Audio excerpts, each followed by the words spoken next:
মুফাসসির হয়েছি, হাদিসের উপরে লেখাপড়া করে আমি মুহাদ্দিস হয়েছি, ফিকহের উপরে গবেষণা করে আমি মুফতি হয়েছি, ত্রিপল টাইটেল নিয়ে আসছি, পদ্মা নদীতে ভেসে আসি নাই।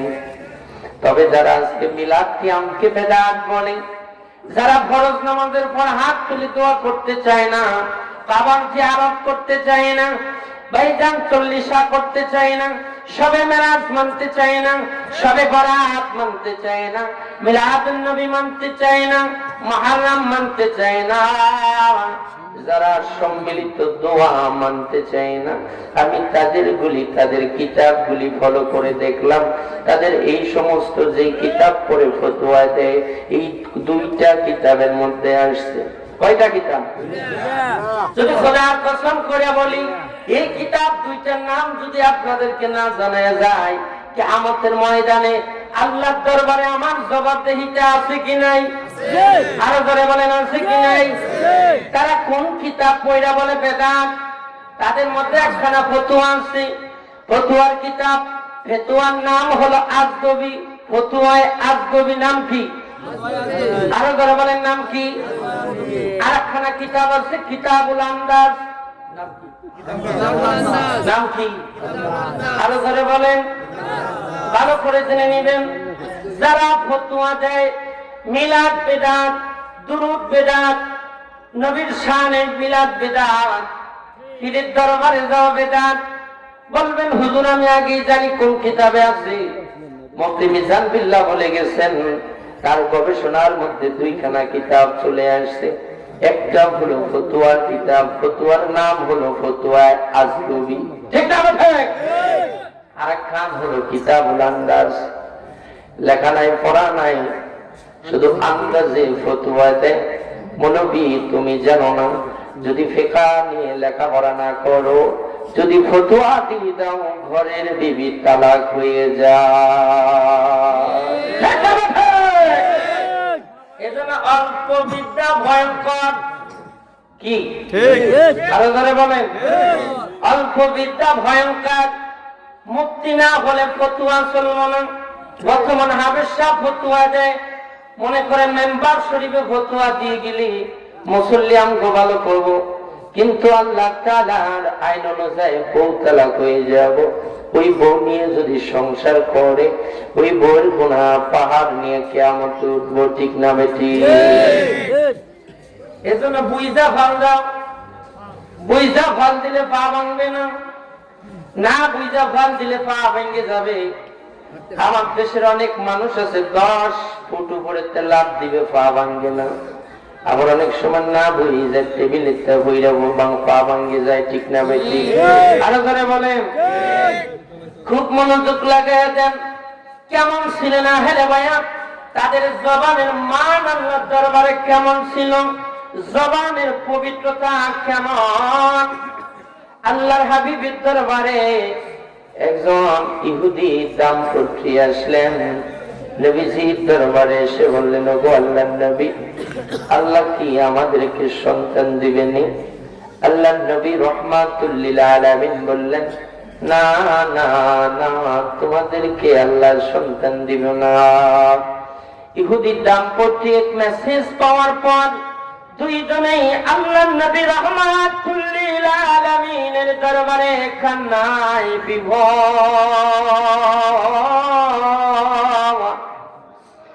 আল্লাহর নবীর দরবার থেকে বের হয়ে গেলেন হযরত হুসাইন রাদিয়াল্লাহু তাআলা আনহু। মায়ের কাছে এসে বললেন, মা গো, আমি আল্লাহর নবীর দরবারে যাব, আমার নানা বাড়ি যাব। জোরে কন্যা মারহাবা। বয়স কত? 7 বছর, 7 ইয়ার বয়স। হুসাইন সত্যি একটা কথা বললেন, যারা দাদা হইছেন,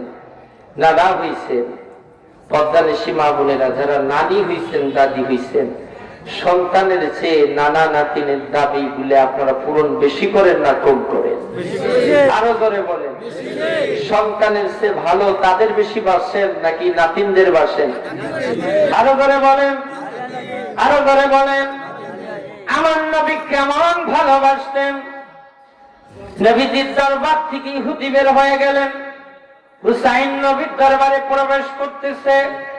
হুসাইন ছোট্ট মানুষ, ইহুদি লম্বা চওড়া মানুষ। হুসাইন তার দিকে তাকায় আছে, চোখের মধ্যে পানি নিয়ে বের হয়। হুসাইন বলে, আপনারা এমন নবীর দরবার থেকে কান্না করে বের হন, কারণ কি? আহারে, যেই নবীর দরবারে আসলে কলিজা শীতল হয়ে যায়, দুঃখগুলি মোচন হয়ে যায়, অভাবগুলি দূর হয়ে যায়। যেই নবীর দরবারে আসলে প্রাণ ফিরে পেয়ে যায়। আশিকের কলিজার দরবার হলো সোনার মদিনা। কথা বলেন ঠিক কি? আরো করে বলেন। এবার ওই হুসাইন বলেন, কেন কাঁদেন? কি হয়েছে আপনাদের? মানুষ তো আসার আগে কাঁদে, যেমন বিশ্ব জাকের মঞ্জিলে বিপদের বিশাল বড় বোঝা নিয়ে আসতেন, খাজা বাবার কাছে যে নালিশ দিতেন, হুজুর কিবলা জানে এক নজর তাকাইতেন চেহারার দিকে, চেহারাটা মলিন হয়ে গেছে। হুজুর শুধু তিনটা কথা বলতেন, বাবা কোথা থেকে আসছেন? বাবা আগে যান, খেয়ে আসেন, পরে কথা হবে। ঠিক না বেশি? আরো করে বলেন। আর বাংলাদেশে যে কোনো জায়গায় যাবেন, তারা বলবেন কিসের জন্য আইছেন? ঠিক না ঠিক? কেন আইছেন? কি চান? বাসা কয়টা? আরো করে বলেন। আমার হুজুর তিনটা বলছেন। বাবা কোথা থেকে আসছেন? বাবা পেটে খাবার নাই, তাড়াতাড়ি খেয়ে আসেন, পরে কথা হবে। ঠিক না বেটি? আরো করে বলেন। বলছে কি বলে নাই? হুজুর কেবলা জানেন, মায়াবী চেহারার দিকে তাকানোর সঙ্গে সঙ্গে বিপদের বোঝাগুলি নিয়ে আসছে। বিপদ হুজুরের কদম মোবারকে দাঁড়ানোর সাথে বলতেন, হুজুর বলতেন, বাবা ভয় নাই, চিন্তার কারণ নাই, আপনার বিপদের বোঝা আমার মাথায় চাপায়া বাড়ি চলে যা, আল্লাহ তাআলা দয়া করব। কথা বলেন ঠিক কিনা? হুজুর এমন একটা সান্ত্বনা বাণী শোনায়া দিলেন, টেনশন দূর হয়ে গেছে, চিন্তা দূর হয়ে গেছে, মনের আশা বেড়ে গেছে। বিশ্ব জাকের মন্দির থেকে বাড়ির পথে রওনা, পথের মধ্যে খবর চলে আসলো, আল্লাহ বিপদ দূর করে দিছে। কথা বলেন ঠিক কি না? আরো ধরে বলেন। এ হলো ওলি আল্লাহ। এর নাম কি? আরো ধরে বলেন। ওলি আল্লাহদের চেহারার দিকে তাকাইলেন, ওলি আল্লাহদের চেহারার দিকে তাকাইলে মনের আশা পূরণ হয়ে যায়, সগীরা গুনাহগুলি আল্লাহ মাফ করে দেয়, দিলের অশান্তিগুলি দূর করে দেয়। কথা বলেন। দেয় কি দেয় না? হয় কি হয় না? শুধু আমি আমার পীরের কথা বলি না, গোটা পৃথিবীর হক্কানি ওলি আল্লাহদের চেহারার দিকে তাকাইলে মনে শান্তি আসে কি নাই? কথা বলেন, আসে কি নাই? হুসাইন ডেকে বলেন, আপনারা কান্না করেন কারণ কি? ওই মহিলা ডেকে বললেন, রে হুসাইন, কেন কান্না করি আপনি শুনেন। বড় আশা ছিল, বহু জায়গায় গেলাম, আল্লাহ তো সন্তান দেয় না। আমি তো মুহাম্মদ সাল্লাল্লাহু আলাইহি সাল্লামের দরবারে এসেছিলাম জানার জন্য আল্লাহ কি আমাদের সন্তান দিবনি। আমি খবর পাইলাম আল্লাহ আমাদেরকে সন্তান দিবে না, এর জন্য আমরা কান্না করি। যেই নবীর দরবারে আল্লাহ যেই নবীকে রহমত হিসেবে পাঠাইছেন, কোন কায়নাতের রহমত, অন্যান্য নবীরা শুধু উম্মতের জন্য রহমত, আর আমার নবী মাছের জন্য রহমত, মৎস্যকুলের জন্য রহমত, পশুকুলের জন্য মহা রহমত, গোটা পৃথিবীর জাতির জন্য রহমত, 18,000 আলমের জন্য রহমত। কথা বলেন ঠিক কিনা? আরো কথা বলেন।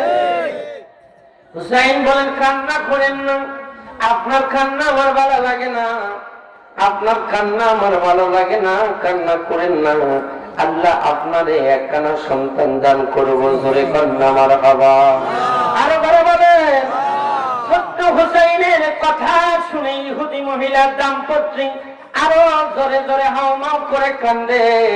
হুসাইন বলে, কান্না করেন না, আল্লাহ আপনাদেরকে আরো 2খানা সন্তান দিব। জোরে কান্না আল্লাহু আকবার।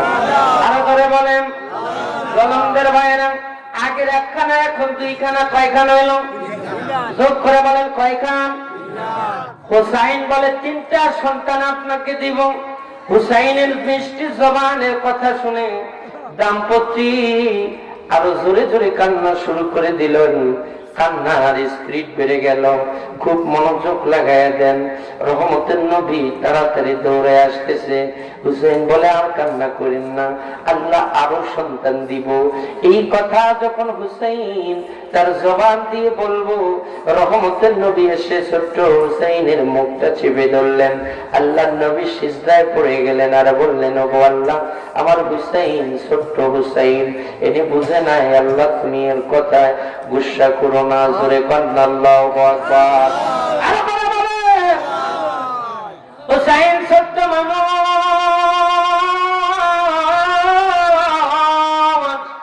আল্লাহ হুসেইন ছোট্ট মানুষ বুঝে নাই। আল্লাহ তাআলা জানায় দিলেন, হাবিব, আপনার হুসেইন ছোট্ট মানুষ, কিন্তু তার জবান পবিত্র। তার মিষ্টি জবান দিয়ে তিনি বলেছেন, আল্লাহ 3টা সন্তান দিব। আমি আল্লাহর সাথে সাথে ইহুদিকে 3টা সন্তান দিয়ে দিছি। জোরে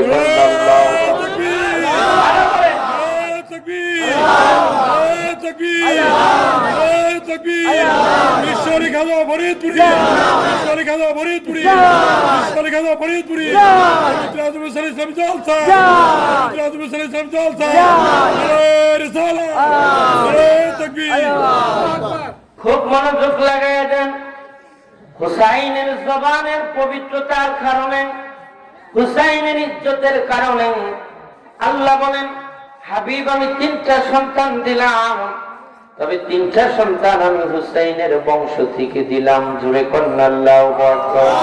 আরো করে বলেন, কার বংশ? আরো করে, হুসাইনের বংশ থেকে 3টা সন্তান দিলেন। রক্তের বড়টা ভাইজান, ভাই ভাই বিবাদ থাকতে পারে, ভাই বোন বিবাদ থাকতে পারে, কিন্তু কোন ভাই বিপদে বললে আরেক ভাইয়ের মন কান্দে। কথা বল ঠিক কিনা? কাঁদে কি কাঁদে না? আরো করে বলেন, অবশ্যই কাঁদে। এরে হলো রক্তের টান, বংশের মায়া, দেশের মায়া।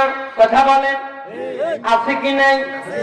সোহাদায়ে কারবালায় ইমাম হুসেইন, আমার ভাই আলোচনা শেষ করতে যে পারে নাই, সময়ের কারণে আমি মাত্র 10 মিনিট কারবালার আলোচনা করে আখরি বিশ্ব বলি খাজা বাবা ফরিদপুরি 2টা কথা বলে অল্প সময়ের মধ্যে আমরা মাহফিল শেষ করব ইনশাআল্লাহ। সকলে বলেন আমিন।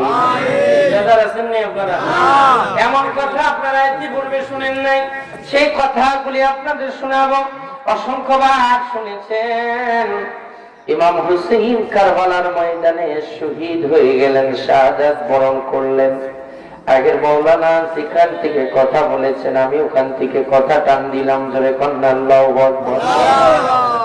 ইমাম হুসেইন শাহাদাত বরণ করলেন। এজিদ বাহিনীর সৈন্যরা মাওলা হুসেইনের মাথা মুবারক নিয়ে তারা মিছিল করতে করতে করতে কারবালার ময়দান পাড়ি দিয়ে গেলেন। বহুদূর যাওয়ার পথে তারা দামেস্কে সিরিয়ার দিকে রওনা হবে, ইজিদের দরবারের দিকে রওনা হয়ে গেলেন। রাত্রের মধ্যে পথে গভীর রাত হয়ে গেল। তারা বলেন, আমাদের বিশ্রামের দরকার, দেখো আশেপাশে কোনো বাড়ি পাওয়া যায় কিনা। বহুদূর যাওয়ার পর একটা বাড়ির সামনে দাঁড়ায় গেলেন। ইজিদ বাহিনীর সৈন্যরা বললেন, এই বাড়ির মধ্যে কে আছো? তাড়াতাড়ি ঘর থেকে বের হও। একজন ইহুদি বের হয়ে আসলেন, বললেন, এই বাড়ি কি তোমার? বললেন, হ্যাঁ, এই বাড়ি আমার। তোমার বাড়ির সামনে আমরা সারা রাত্রি যাপন করব, তবে আমাদের কাছে একজনের মাথা আছে, মাথাটা আমরা তোমার কাছে রেখে দিব। আগামীকাল ভোরের আলো সূর্য উদয় হলে সেই মাথাটা আমাদের কাছে দিয়ে যাবা। ইহুদি বললেন, কার মাথা? কয়, হুসাইনের মাথা। আল্লাহু আকবার। আরো করে, মাওলা হুসাইনের মাথা মুবারক। ইহুদি বললেন, এবার হুঁশিয়ারি দিয়ে দিলেন এজিদ বাহিনী, এই মাথার যদি কিছু হয় বা এই মাথার কোন যদি মাথা হারিয়ে যায়, তাহলে মনে রাখো আগামীকাল সকালবেলা তোমার বংশের কোন মানুষ দুনিয়াতে থাকবে না। আল্লাহু আকবার কবি আরো জোরে বলেন ইহুদির চোখে ঘুম আসেনি নাই আরো জোরে নাই ইহুদি মাথা মুবারক নিয়ে আসলেন মাওলা হুসাইনের একটা এমন একটা ঘরের মধ্যে রাখলেন ইহুদি বারবার তাকায় আছে আরে এই চেহারার মধ্যে এত মায়া কেন লাগে দুনিয়াতে কত মানুষকে দেখলাম কত মানুষের বাড়ি গেলাম কিন্তু হৃদয়ের মধ্যে এত ভালোবাসা লাগে না এত মায়া লাগে কারণ কি কারণ যে ইহুদির বাড়িতে মাওলা হুসেনের মাথা মোবারক নিয়েছিলেন ওই ইহুদি ছিল আল্লাহর দরবারে ইমাম হুসেইন দোয়া করেছিলেন যার বদলেতে ইহুদিকে আল্লাহ সন্তান দিয়েছিল সেই বংশধর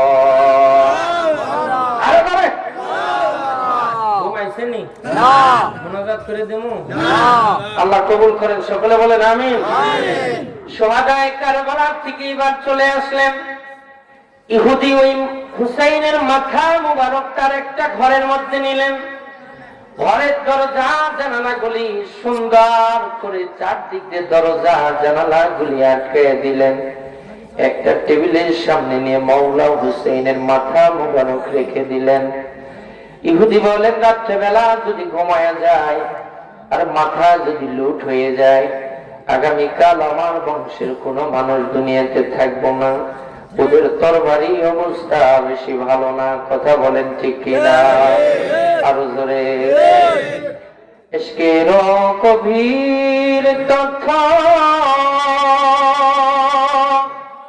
যদি রে মন জানিতে চাও রে কামেলের পদতলে নিসারো হইয়া যাও ঠিক না বেটি নিজের জীবনকে একজন কামেল মুকাম্মিল আল্লাহর কাছে নিসার করে দেন তাহলে জীবন ধন্য হয়ে যাবে ঠিক না বেটি হ্যাঁ যতক্ষণ পর্যন্ত কোন কামেল মুকাম্মিল আল্লাহর কাছে আত্মসমর্পণ না করবেন নিজেকে নিসার না করে দিবেন ততক্ষণ পর্যন্ত ইলমে মারফতের জ্ঞান সিনায় ঢুকবে না কথা কন না কেন সিনায় ঢুকবে না খুব মনোযোগ লাগায় দেন এবার ইহুদি বলতেছেন দুনিয়ার মানুষ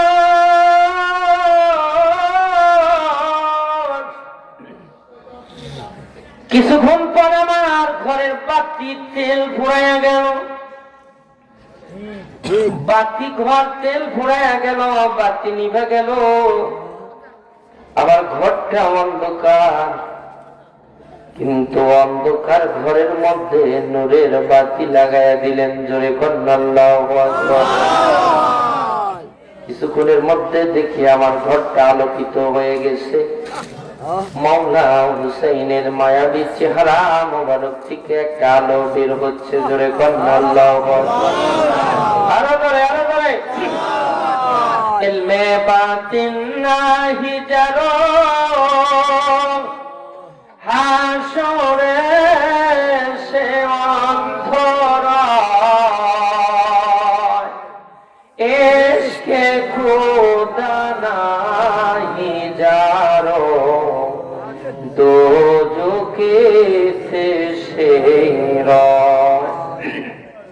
কথা বলেন সেই ইলমে বাতিন যদি আপনি অর্জন করতে হয় নিঃসন্দেহে একজন ওলির কাছে আসতে হবে ঠিক না বেঠে নয়তো হাসরের ময়দানে কানা হয়ে উঠবে মাওলারে দেখতে পারবেন না অন্ধ হয়ে যাবেন কথা কন না খেয়ে আরো করে বলে আমাদের এই চোখ চাই তো আল্লাহকে দেখার জন্য ঠিক না ভাই মোসা খালি বায়না করতেন আল্লাহ আপনারা দেখতে চাই আল্লাহ বললাম তারা নেই আমি তোমার আমাকে দেখতে পারবো না কারণ এই চর্ম চোখের যে ভোল্টেজ পাওয়ার এটা যে নূরের পাওয়ার ধরা যায় ঘর আলোকিত হয়ে গেল আমার ঘরের দরজা জানালা গুলি বন্ধ ইন দা মিড টাইম একটা পাখি ঢুকে গেলেন ঘরের মধ্যে কি আপনার এলাকায় আসেনি আমার হুজুর কিবলা আজাদের দরবারে এত বাকি আমার মনে হয় সারা বাংলাদেশে যা আছে এত পাখি রহমতের সময়। আল্লাহু আকবার। খুব মনোযোগ লাগায় দেন। ইহুদি বলেন, একটা পাখি আমার অন্ধকারের মধ্যে প্রবেশ করলেন, ঘরের দরজা জানালাগুলি বন্ধ। পাখি কোন দিক দিয়ে আসলেন? আমি পাখিকে ধাওয়ানোর জন্য বারবার আমি পাখিকে তাড়ায় দেওয়ার জন্য চাচ্ছি। পাখি বললেন, রে ইহুদি, তুমি আমাকে তাড়িয়ে দিও না। ইহুদি বলেন, দুনিয়াতে কত পাখি দেখলাম, কিন্তু এই পাখি মানুষের মতো কথা বলে এরকম পাখি কোনোদিন আমি দেখি নাই। জোরে কন্যা আল্লাহু আকবার, আরো জোরে। পাখি বলে, আমার একটু আদর করতে দাও। কি করতে দাও? আরো জোরে। পাখি যখন বারবার আমার দিকে আসতেছে, মাওলা হুসাইনের মাথা মুবারকের দিকে, ইহুদি বললেন যে, আপনি কে? পাখি আওয়াজ করে, রে ইহুদি, আমি সেই হতভাগিনী, আমি মাওলা হুসাইনের মা ফাতেমা। আমার কলিজার টুকরা সন্তান কারবালার ময়দানে পানি বিহনে পরিবার সহ আজকে কারবালার ময়দানে আমার কলিজার টুকরা সন্তান শাহাদাত বরণ করেছে। বারবার আমি মা মা বলে ডেকেছেন, আমি মা তাকে আদর করতে পারি নাই। আমার একটু দাও, আমি আমার হুসেইনকে একটু আদর করতে চাই। জোরে কন্যা আল্লাহু আকবার।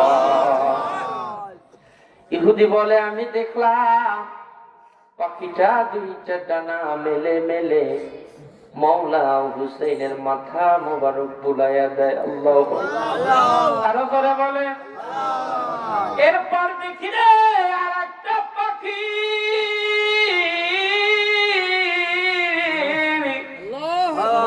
ওই ঘরের মধ্যে প্রবেশ করলেন। ইহুদি বলে, আপনি কে? আমি সেই হতলাগা পিতা।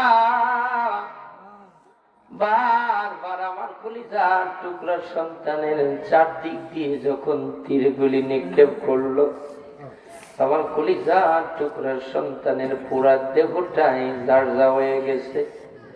বাবা বাবা বলে ডেকেছেন, আমি বাবার কাছে থাকতে পারি নাই। জোরে কন্যা আল্লাহু আকবার।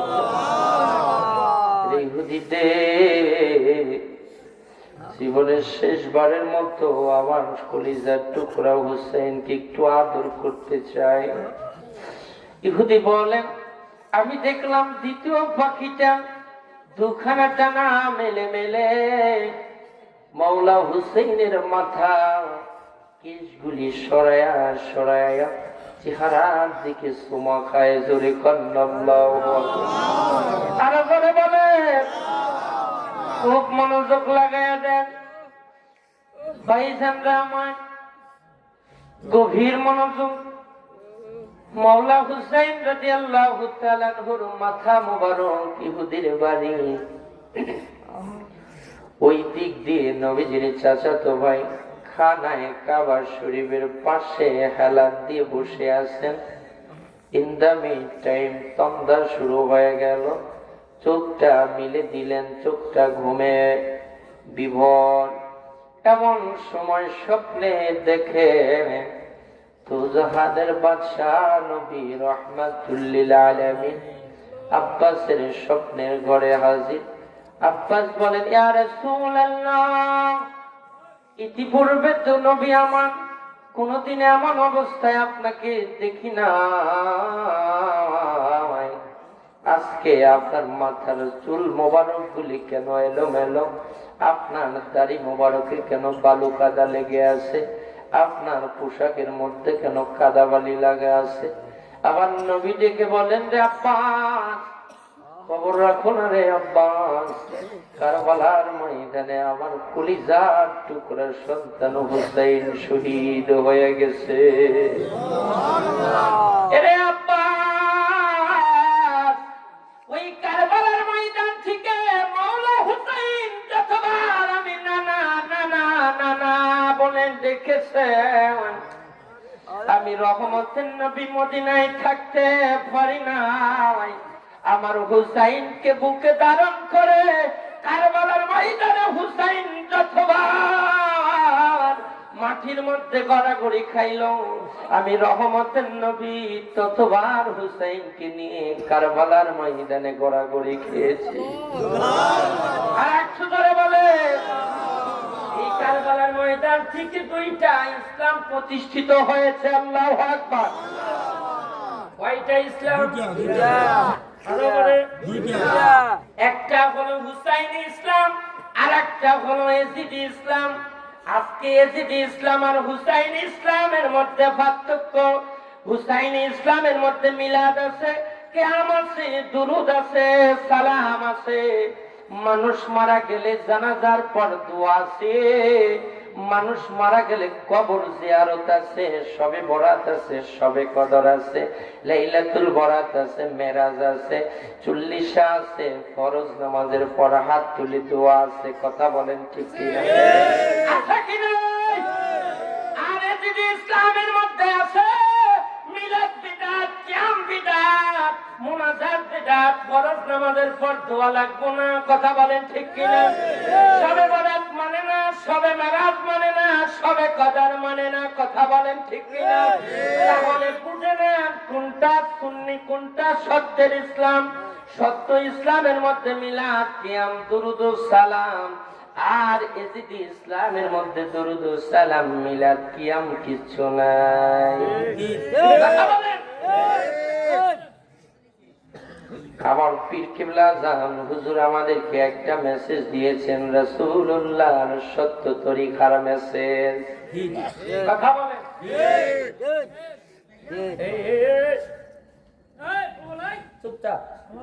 আল্লাহ কবুল করেন। সকলে বলেন আমিন। বেজার হইছেন আপনারা? এক নম্বর এজিদি ইসলাম তো এটা বন্ডের বন্ড। কথা কোন ঠিক কিনা?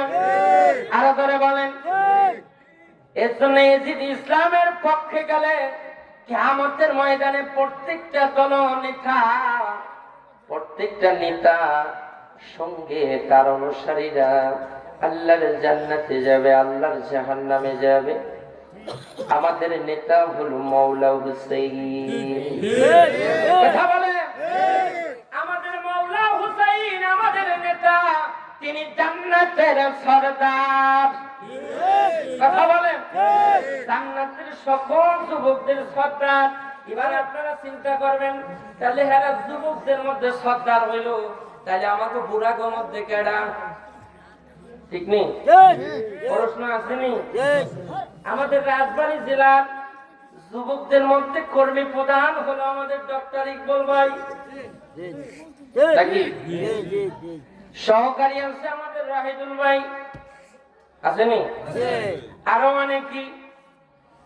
আর পুরা মধ্যে আছে আমাদের আইনুদ্দিন ফকির ভাই, উনি রাজবাড়ীর জেলার কর্মী প্রধান। এবার অন্যান্য রাজনৈতিক দলে আছে, আমি দলের নামগুলি আনবো না। কিন্তু আমার নবী বলেছেন জান্নাতের মধ্যে কোনো বুড়া গো কোনো জায়গা হব না। ওই জান্নাতের মধ্যে নেতৃত্ব দিব যুবকেরা। বুড়াদেরকে আল্লাহ যুবক বানাইয়া বানাইয়া আল্লাহর জান্নাতে লয়ে যাব।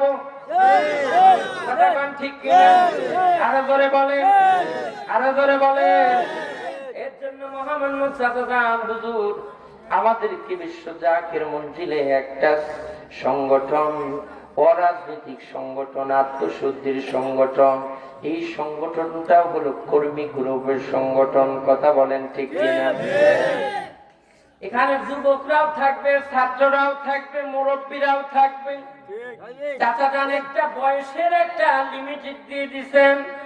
স্যার আমাকে ডেকে বলছেন, সবাইকে উদ্দেশ্য করে স্যার বলছেন যাদের বয়স 45 বছর এরা সবাই যুবকর্মীতে খেদমত করব, আর যাদের বয়স 46 বছর এর থেকে যত বেশি আছে তারা মূল দলে খেদমত করব, তারা মূল কর্মী গ্রুপের মাধ্যমে কর্মকাণ্ডগুলি করব, আর যুবকরা তারা যুবকদের সাথে কর্মকাণ্ড করব। আপনারা জানেন মূল দলেরও রওজা শরীফের ডিউটির খেদমত আছে, যুব দলেরও রওজা শরীফের খেদমত আছে কি নাই? আসেনি?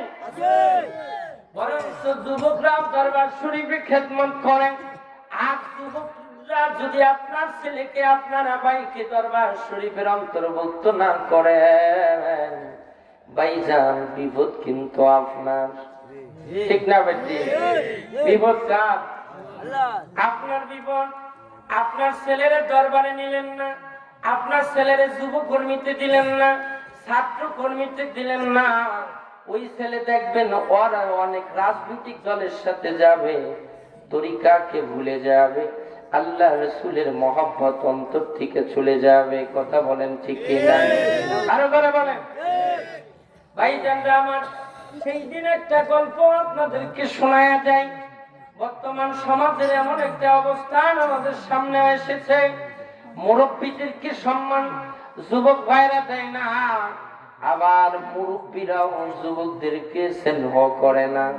আগের জামানায় বাসে উঠলে আমরা দেখতাম কোন মুরব্বী দাঁড়ায় আছে, তাড়াতাড়ি বাস থেকে সিট থেকে উঠে বলতাম, চাচা আপনি বসেন। ঠিক না? ঠিক। আরো করে বলেন।